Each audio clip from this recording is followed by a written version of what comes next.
초록어린이재단에 매달 100만 원을 후원하게 되었습니다. 이 모든 게 구독자, 시청자 여러분 덕분입니다. 구독과 좋아요 감사합니다.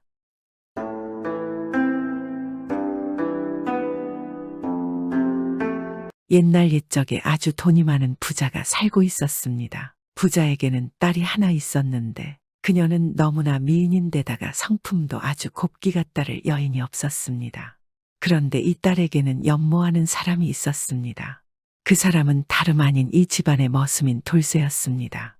그런데 돌쇠는 멍청하기로는 마을에서도 아주 유명했습니다.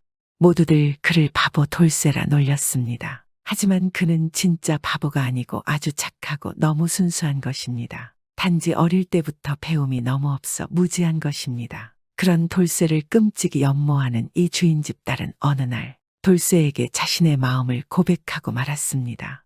저를 아내로 맞아주세요. 저는 어릴 적부터 돌쇠 당신을 연모하고 있었습니다. 돌쇠는 너무 황당하고 당황했습니다. 하지만 그 역시 남몰래 그녀를 몹시 연모하고 있었으므로 차마 거절할 수가 없었습니다. 이럴 수가. 그리만 할 수 있다면 나로서는 더 바랄 게 없습니다. 그런데 내가 가당키나 하겠습니까? 그럼요, 물론이에요. 저는 돌쇠 당신만 있으면 된다고요. 그렇게 두 사람은 서로 혼인을 약속하였습니다. 하지만 이런 사실이 곧 부자의 귀에 들어갔고 그는 너무나 화가 났습니다. 학식도 없고 가문도 없고 자신의 집에서 머슴으로 일하는 사내를, 그것도 멍청하기로는 마을에서 유명한 놈을 좋아하는 자신의 딸까지도 너무나 미웠습니다. 이런 고이한 것, 내가 얼마나 자기를 애지중지 키웠는지 모른단 말인가. 내가 너희들에게는 한 푼의 재산도 나누어 주지 않을 것이야. 그래, 어디 고생을 해봐라. 나가서 거지처럼 살아봐라. 반드시 후회하고 돌아올 것이다. 그러나 딸은 아버지의 노여움 같은 것은 전혀 개의치 않았고 돌쇠와 둘이서 조촐하게 혼인을 했습니다. 두 사람은 부자의 집을 떠나서 작고 초라한 집에서 생활을 해나갔습니다. 그러나 너무나 가난했기에 하루에 한 끼 식사도 하기 힘들었습니다. 하지만 그럼에도 부인은 늘 웃음을 잃지 않았고 남편인 돌쇠의 뒷바라지를 했습니다. 돌쇠는 가난을 잘 참아주는 아내에게 말했습니다. 부인, 이렇게 부족한 나와 함께 해줘서 너무나 고맙소. 우리가 지금은 궁핍하기 때문에 어렵고 힘든 일이 많소이다. 하지만 내가 마음 단단히 먹고 부자가 되면 그동안의 당신의 수고를 모두 보답해 줄 것이오. 금으로 만든 머리띠를 당신에게 꼭 사주겠소. 정말인가요? 기다릴게요. 당신은 분명히 부자가 될 거예요. 그리고 나에게 아주 예쁜 머리띠를 반드시 사줄 거예요. 그 뒤로 돌쇠와 그의 부인은 가난한 살림이었지만 많은 사람들에게 온정을 나누어주며 착실하게 살아갔습니다. 그리고 그렇게 세월은 흘러 돌쇠의 나이가 30살이 되었습니다. 그러던 어느 날 부인이 30살이 된 돌쇠를 불러서는 갑자기 공부를 하라고 말했습니다. 당신 이제는 유명한 스승님을 만나 공부하고 오세요. 저는 이제 혼자서도 먹고 살 수 있답니다. 그러자 돌쇠가 말했습니다. 당신도 알다시피 내 나이 30이요. 이 나이에 시작해서 도대체 뭘 배운단 말이오. 가르침을 배우는 데는 나이가 상관없음을 왜 모르십니까? 당신의 무지는 평생 당신을 귀한 사람으로 대접받지 못하게 할 것입니다. 돌쇠는 부인의 간곡한 부탁이므로 공부하겠다는 각오를 하긴 하였는데 썩 내키지는 않았습니다. 그래서 차일피일 공부하러 떠나기를 미루고 있었습니다. 그러던 어느 날 돌쇠는 우연히 우물가를 지나다가 우물의 가장자리에 큰 돌들이 파여 있는 것을 발견했습니다. 아니, 어째서 이 부분만 돌이 파여 있을까? 그는 혼잣말로 중얼거렸습니다. 그런데 어디선가 이런 대답이 들려왔습니다. 두레박을 들어 올릴 때마다 두레박줄에 돌이 쓸려서 그런 것이다. 그 줄이 돌을 흠집내기는 너무나 약하지만 오랜 세월을 계속 꾸준히 반복했기에 홈이 파진 것이지. 아이, 누구시 어디서 나는 무슨 소리지? 돌쇠는 주변을 둘러보았으나 아무도 없었습니다. 그리고 돌쇠는 말을 듣고 곰곰이 생각에 잠겼습니다. 이렇듯 가늘고 약한 두레박줄이 돌같이 단단한 것을 닳게 할 수 있다면 이 육신의 마음만 있으면 아무리 쇠붙이같이 단단한 학문이라도 내가 충분히 공부할 수 있을 것이구나. 돌쇠는 그렇게 깨달음을 얻고 아내의 말에 따라서 공부하러 길을 떠났습니다. 그는 묘양산에 있는 큰 남자를 찾아갔습니다. 그리고 유명한 대사님을 만나서 제자가 될 것을 청하고 또 청했습니다. 대사는 돌쇠의 순백하고 착한 마음을 보고는 허락했습니다. 그리하여 대사의 문화에서 12년 동안이나 가르침을 받았습니다. 그리고 피나는 노력 끝에 돌쇠는 경전에 능통해졌고 아주 유명해졌으며 수많은 사람들이 그를 스승으로 따르게 되었습니다. 그는 자신을 따르는 제자들을 거느리고 그의 고향으로 돌아가고 있었습니다. 한데 가는 길에 우연히 고향의 소식을 듣게 되었습니다. 고향 사람은 그에게 이렇게 말했습니다. 우리 마을에 외지인이 한 명 와서는 자네 부인에게 첫눈에 반했어. 외지인이 자네 부인에게 이렇게 말했지. 당신은 혼인을 잘못한 거요. 무식한 바보랑 혼인했기 때문에 당신 아버지까지 당신을 모른 채 한다면서요. 이 고생을 하는데 게다가 남편이라는 작자는 집을 나간 지 12년이나 되었는데도 콧배기조차 보이지 않으니 어찌 당신 혼인이 불행하다고 말하지 않겠소. 당신은 지금 과부나 마찬가지가 아니오. 그러지 말고 내가 행복하게 해줄 테니 나와 삽시다. 그러나 자네 부인은 한치의 흔들림도 보이지 않았다고 하네. 그러면서 이렇게 말했다는군. 나는 그분이 앞으로 12년을 더 객지에서 계신다 해도 원망치 않습니다. 아무리 오랜 시간이 흐르더라도 상관치 않습니다. 난 그저 그분이 무지를 깨우치고 오시기만을 기다릴 뿐입니다. 자네 아주 좋은 부인을 두었어. 돌쇠는 이야기를 듣고 잠시 고민하다가 큰 결심을 하고 다시 발걸음을 돌려 스승에게 돌아갔습니다. 그리고 12년이나 더 공부를 하였습니다.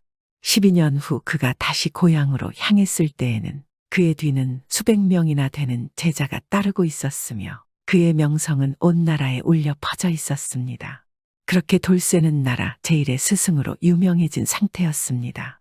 그런 돌쇠가 수많은 제자를 이끌고 마을로 오고 있다는 소식을 들은 돌쇠의 고향 선비며 양반들은 돌쇠와 수많은 제자들을 환영하기 위해서 마을 사람들을 데리고 마을 입구로 나왔습니다. 그들은 아무도 돌쇠를 알아보지 못했으며 더구나 대스승이 무식한 바보 돌쇠라는 것이라고는 상상조차 하지 못했습니다. 돌쇠는 오직 아내에게만 살며시 그의 귀향을 알렸습니다. 그녀는 당장이라도 달려가 남편을 맞이하고 싶었지만 자신의 모습을 보고 해질 대로 해진 누더기 옷밖에 없는지라 약간 주저가 되었습니다. 그러나 남편은 자신을 알아주리라 생각하고 남편 돌쇠 앞으로 나아가 땅바닥에 얼굴을 파묻었습니다. 갑자기 남노하게 차려입은 여자가 자기들의 스승을 앞을 가로막자 돌쇠의 제자들은 그녀를 쫓아내려 하였습니다. 그러나 돌쇠는 제자들을 물리며 말했습니다. 이 여인을 그대로 두어라. 이 여인이야말로 나와 그대들을 학문의 가르침으로 인도하여 준 여인이다. 24년 동안이나 수많은 노고를 아끼지 않은 나의 가장 소중한 사람이다. 그제서야 이 부인은 고개를 들어 돌쇠를 바라보았고 두 사람은 부둥켜 안았습니다. 돌쇠는 부인을 자기 대신의 말에 태웠고 자신은 말 앞을 걸어갔습니다. 한편 장인인 부자도 대스승이 고을에 온다는 소문을 듣고 서둘러 맞으러 나갔습니다. 사실 부자는 그간 마음고생이 너무나 심했었습니다. 딸이 고생만 하며 20년을 넘게 살고 있으니 아버지로서는 마음이 괴로웠기 때문입니다. 그래서 대스승을 만나서 자신이 지금이라도 딸과 관계를 회복할 방법을 물을 생각이었습니다. 부자가 마을 앞에 갔을 때는 이미 많은 선비들과 그것을 구경하려는 사람들로 북적대고 있었습니다. 서로서로 대스승을 보려고 안감임을 쓰고 있는 것입니다. 그러자 부자는 사람들을 밀쳐내고 대스승 앞으로 갔습니다. 부자는 눈앞에 대스승이 자신의 사위라는 것도 모르고 그대로 앞에 엎드려 말을 시작했습니다. 나는 딸을 몹시 사랑했기에 아이가 현명한 사람과 결혼하기를 바랬었습니다. 헌데 재산도 없고 무식한 바보 머슴과 혼인을 해서 나는 그런 딸까지 미워졌습니다. 그래서 내가 한 푼의 재산도 나누어 주지 않겠다는 그런 경솔한 맹세를 해버렸지 뭡니까? 그때는 딸이 너무 미웠지만 하지만 지금은 내 딸을 돕고 싶습니다. 내 이제 와서 딸아이를 어떻게 하면 볼 수 있을까요? 어찌하면 되겠습니까? 그 말을 들은 돌쇠가 말했습니다. 만일 사위란 자가 저와 같은 사람이라면 당신은 그래도 딸을 미워하겠습니까? 아니지요. 그자가 당신과 같을 것을 바라지도 않습니다. 그저 글자 한 줄만이라도 읽을 줄 안다면 내 재산의 절반을 줄 것입니다. 돌쇠는 조용히 미소 짓고는 부드럽게 말했습니다. 그 약속을 지키셔야 합니다. 제가 바로 그 바보 멍청이 돌쇠입니다. 당신의 사위란 말씀입니다. 예, 아님 뭐라고요? 당신이 내 사위란 말이요. 왜 그런 장난을 치십니까? 부자는 너무 놀라하며 서둘러 얼굴을 들어 돌쇠의 얼굴을 쳐다보았습니다. 그리고 잠시 후 정말 자신의 사위임을 알아보고 그대로 얼싸안았습니다. 부자는 딸과 사위에게 그간 자신의 모진 행동을 사과하였고 새롭게 맹세한 대로 자신의 재산의 절반을 사위에게 나누어 주었습니다. 부유하게 된 돌쇠는 약속대로 사랑하는 아내에게 금으로 만든 머리띠를 선물하였고 다시 만난 두 사람은 오래오래 행복하게 잘 살았습니다.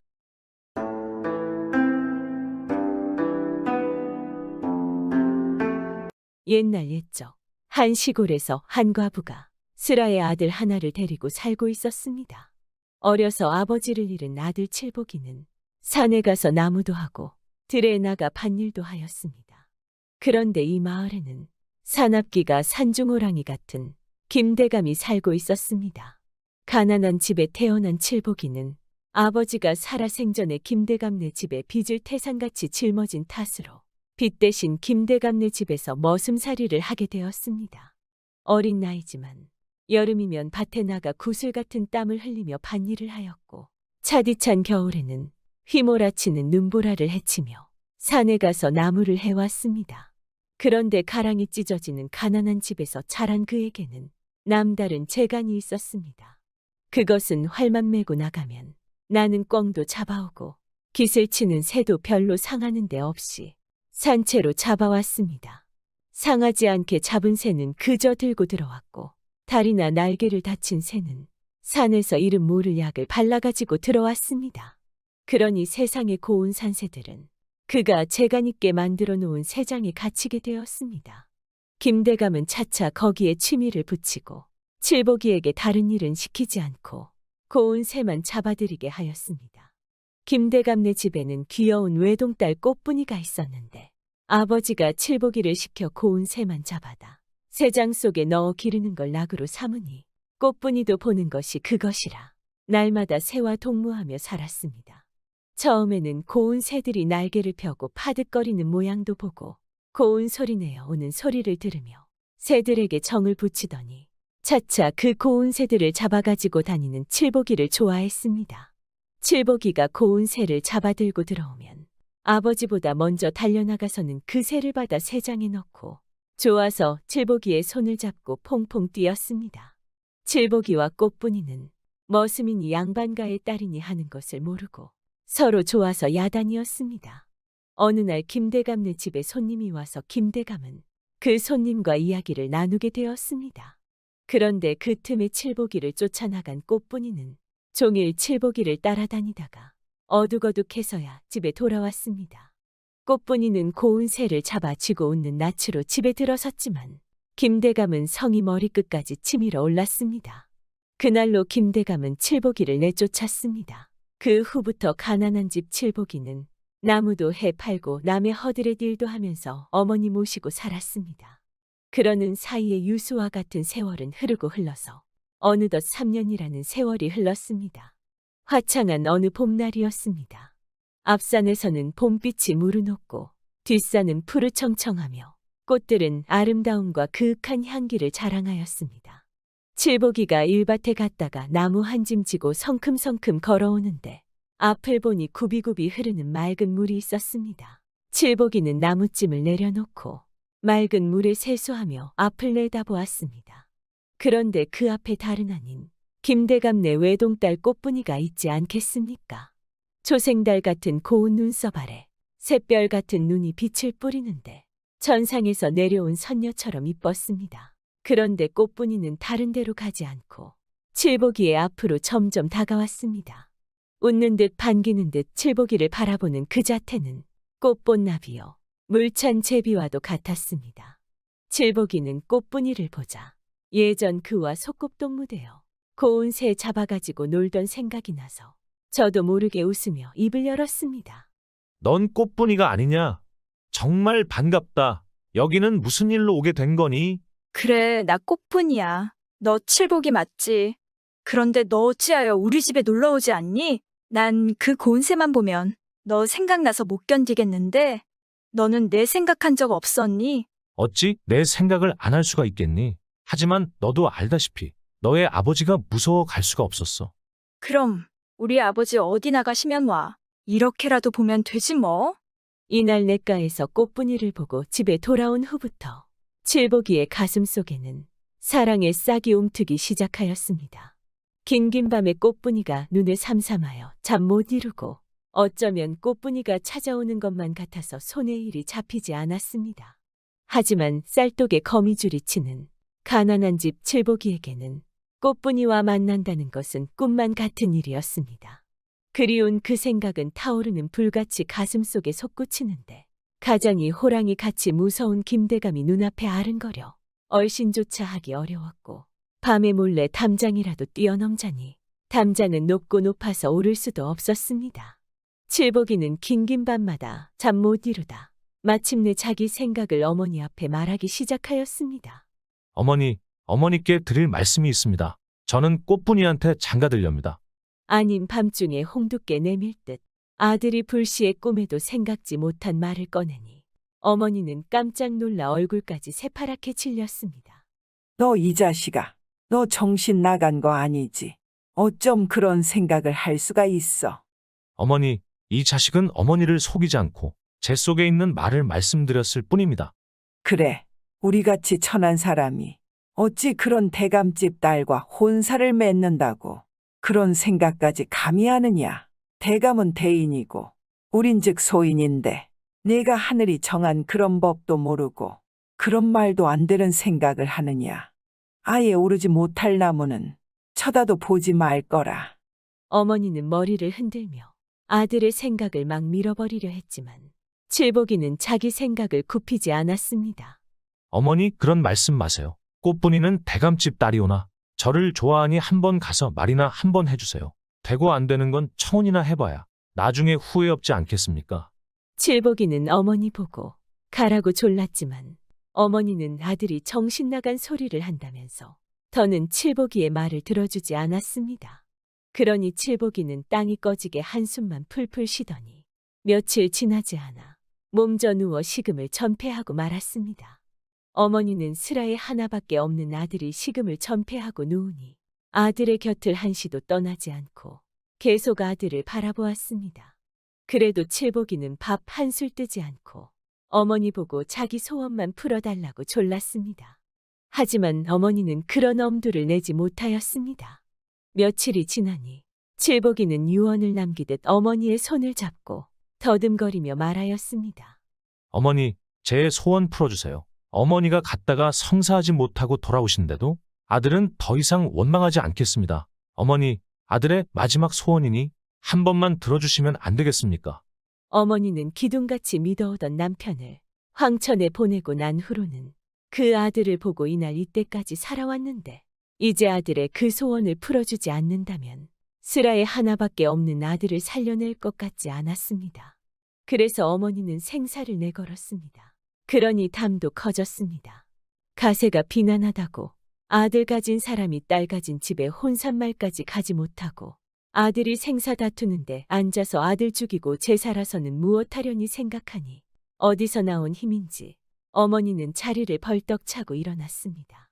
어머니는 그 길로 곧바로 김대감네 집으로 찾아갔습니다. 도끼 어린 눈으로 대감네 문전에 들어서는 칠복이의 어머니를 바라보던 김대감은 무슨 영문인지 몰라 물었습니다. 무슨 일로 거지 행세를 해가지고 우리 문전에 마음대로 드나드시는 건가?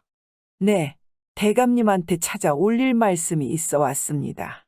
그래, 무슨 할 말이 있는고? 할 말이 있으면 어서 하게.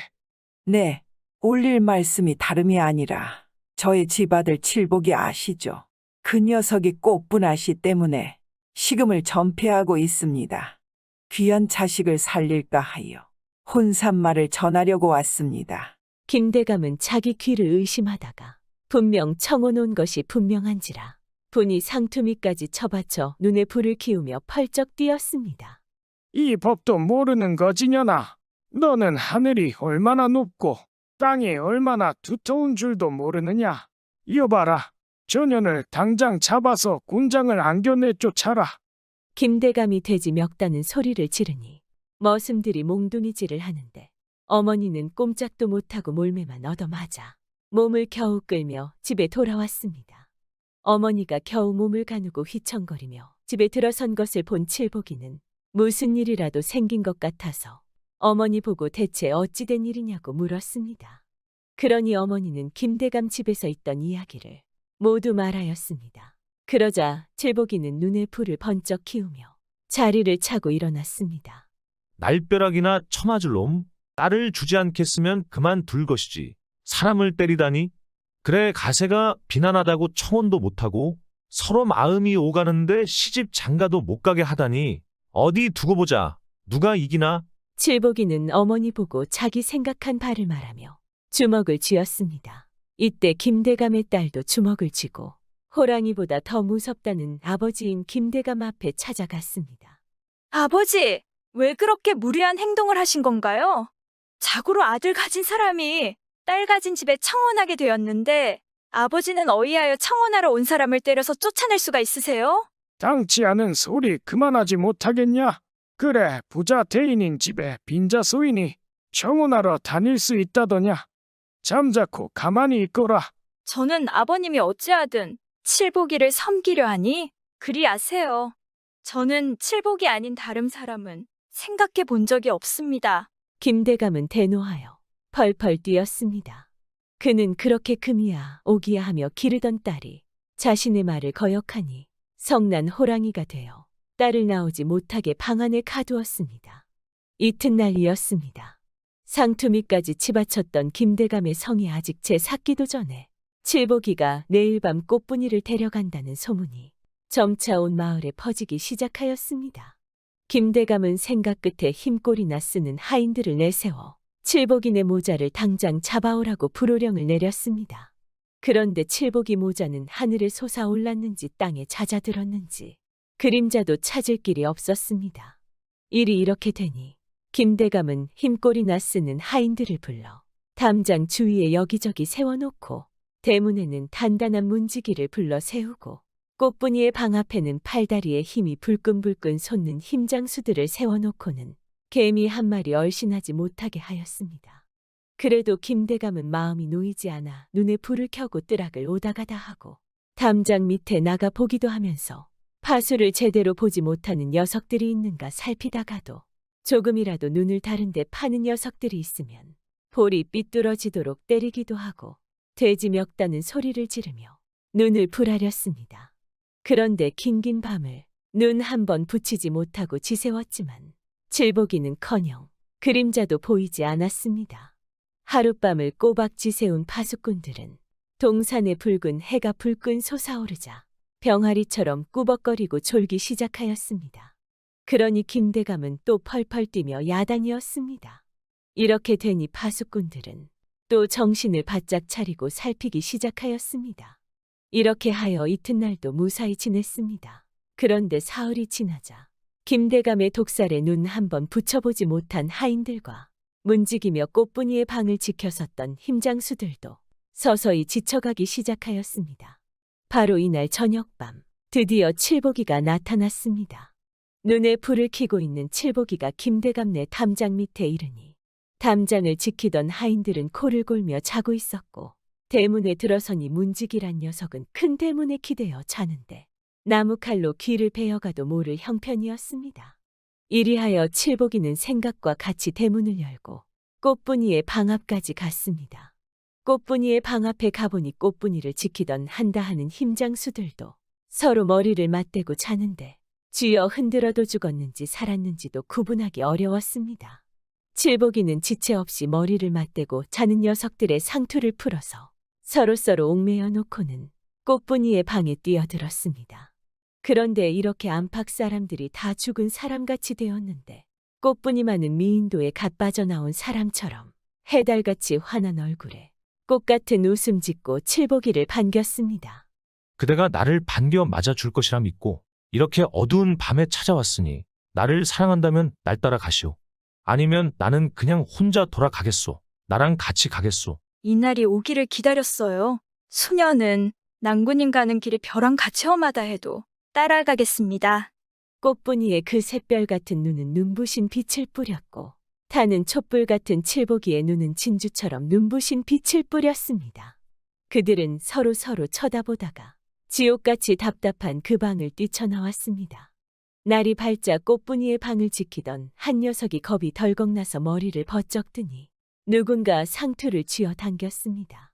어느 녀석이 남의 상투를 당겨 이 바람에 눈을 뜬 녀석들은 서로 남의 상투를 잡아채며 옥신각신하다 방 안을 살펴보니 꽃분이가 없었습니다.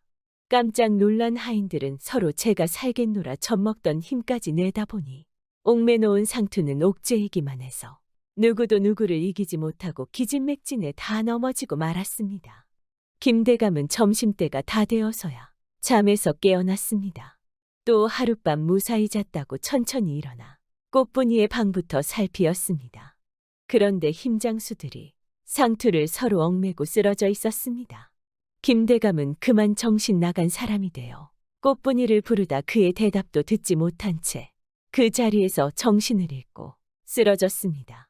어느덧 이 소식이 멀리 떠났던 칠복이의 귀에까지 들어가게 되었습니다. 칠복이는 그동안 자신과 어머니께 한 행동을 생각하면 김대감이 무척 괘씸하고 보기조차도 싫었습니다. 하지만 아버지를 걱정하는 꽃분이를 보고는 다시 김대감네 집으로 돌아와 정성껏 김대감을 간호하였습니다. 그 후 점점 상태가 호전된 김대감은 칠복이와 어머니께 진심 어린 사죄를 하며 칠복이에게 모든 재산을 물려주었습니다. 이렇게 하여 칠복이와 꽃분이는 하루하루 어려운 사람을 도와가며 행복하게 살았습니다.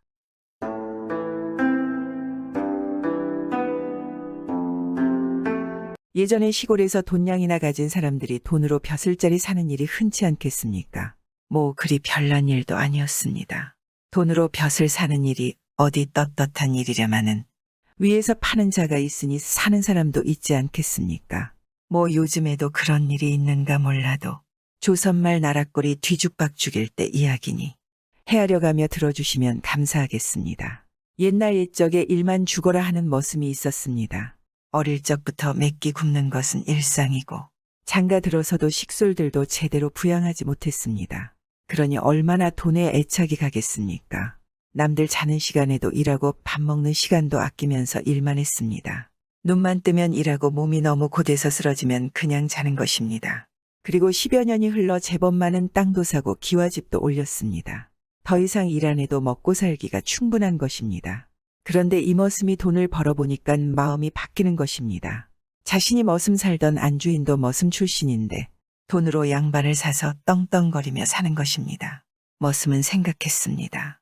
이제 돈보다는 관직 하나 얻어서 편하게 살아보자는 것입니다. 소문에 의하면 정승의 늙은 어머니가 아들을 등에 업고 매관매직한다는 풍문이 도는 것입니다. 돈만 있으면 벼슬을 얻을 수 있다는 이야기 아니겠습니까? 이 머슴이 벼슬 한 자리 얻어보겠다고 땅 섬직이나 팔아서 돈을 한 발이 싣고 서울에 갔습니다. 세도가 떠르르한 정승의 어머니 마나님 집에 가서 문객으로 며칠 묵으면서 눈치를 보다가 돈 한 발이 내놓고 마님에게 단도직입적으로 말했습니다. 마님 염치 없으나 어디 군수 자리 비거든 나 한 짜리 주십시오. 했습니다. 마님은 탐욕스러운 미소를 지으며 돈을 가져가며 응, 그러지. 걱정하지 말게 우리 아들이 알아보면 금세 자리가 날 걸세. 조금만 기다려 보시게. 하는데 말만 그러고는 아무리 기다려도 감투 하나 안 씌워주더란 말입니다. 아, 돈이 적어서 그러나 보구나. 벼슬 얻으려면 돈이 많이 들 게야. 통 크게 줘버리자. 하고 이 사람이 아주 가진 땅을 뚝 떼어 팔아서 돈을 두어 발이 싣고 다시 올라갔습니다.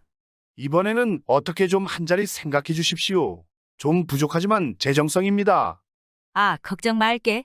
곧 소식이 갈 터이니 내려가서 기다려 보게나. 이 탐욕스러운 마님이 대답은 시원스럽게 하는데 집에 가서 아무리 기다려도 감감무소식이더라 말입니다. 자기 말고도 벼슬을 사려는 사람이 좀 많지 않겠습니까? 아무리 생각해도 이러다가는 벼슬이고 뭐고 갖다 바친 돈도 날릴 판 아니겠습니까? 에이, 이번에는 아주 톡톡 털어 갖다 줘야겠다. 안 그러면 다른 놈들한테 벼슬 자리를 뺏길 판이야. 이번에는 확실하게 약조를 받아야겠어. 고을 군수만 되면 그깟 돈이 문제가 되겠어. 하고 이 사람이 가진 땅을 톡톡 털어다 팔아서 돈을 바리바리 싣고 올라갔습니다. 마님 이러다 늙어 죽겠습니다. 죽기 전에 감투 한번 쓰게 해주십시오. 이게 제가 가진 전 재산입니다. 이 미천한 놈의 청을 꼭 들어주십시오. 지난번엔 어찌 마음대로 안 됐지만은 이번엔 꼭 될 걸세. 걱정 말고 내려가 있어. 우리 아들이 요즘 바빠서 신경을 못 썼네. 내일부터 당장 알아보라고 시킬 터이니 안심하게. 그런데 이번에도 꿩 구워 먹은 자리인 것입니다. 아무리 기다려도 뭐 기망이 있나. 한두어 해 기다리다 보니 부하가 슬금슬금 치밀어 오른단 말입니다. 갖다 바치는 돈은 두꺼비 파리채듯이 덥석덥석 받아먹어 놓고 시골뜨기 머슴 출신이라고 괄시를 하는구나 싶거든 말입니다. 마님이고 모식이고 제가 그렇게 나올 바에는 나도 생각이 있지 이렇게 생각했습니다. 이 사람이 제 집에서 난 박 중에서 제일 큰 놈을 골라 커다랗게 뒤웅박을 하나 팠습니다.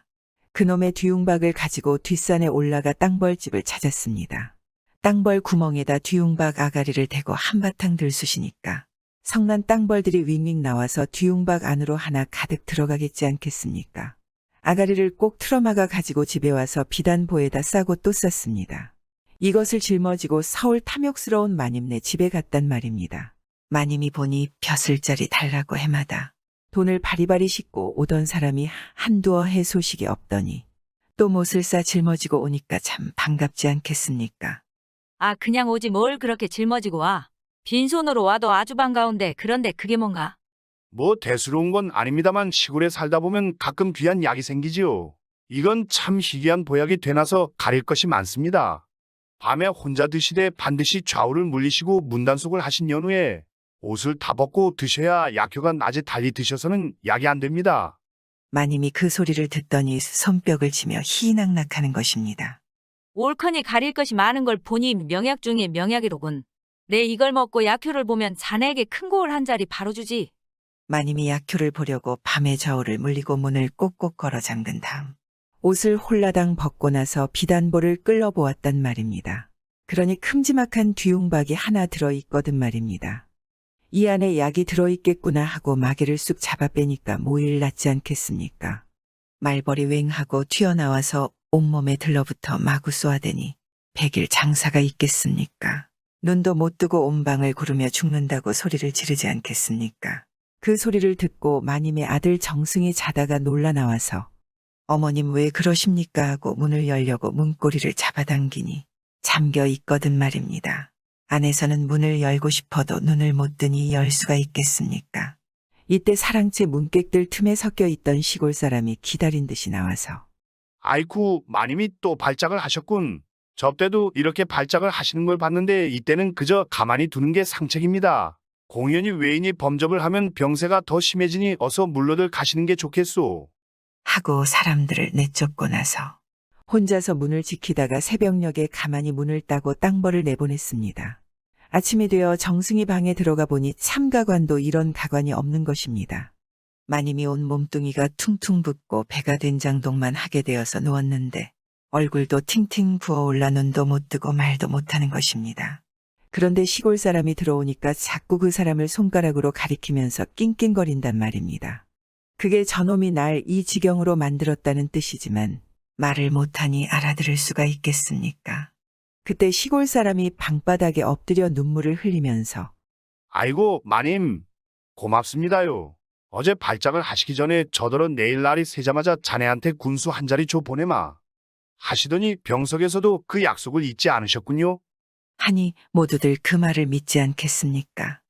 마님이 그게 아니라는 뜻으로 자꾸 손가락질을 하며 낑낑대니까 아들이 하는 말이 어머님 알아들었습니다. 저 사람에게 당장 군수 한 자리 줘보낼 터이니 그만 고정하십시오. 하고는 그 자리에서 문서를 만들어주는 것입니다. 그래서 시골 사람은 바라던 군수 벼슬 얻어가지고 내려갔습니다. 그 후 뒷일이 궁금하지 않겠습니까? 마님이 땅벌에 쏘인 거야 한 사흘 지나면 다 낫는 거고 아무리 귀심해도 저먹은 뇌물이 있는데 이제 와서 다시 그 일을 들쑤실 수 있겠습니까?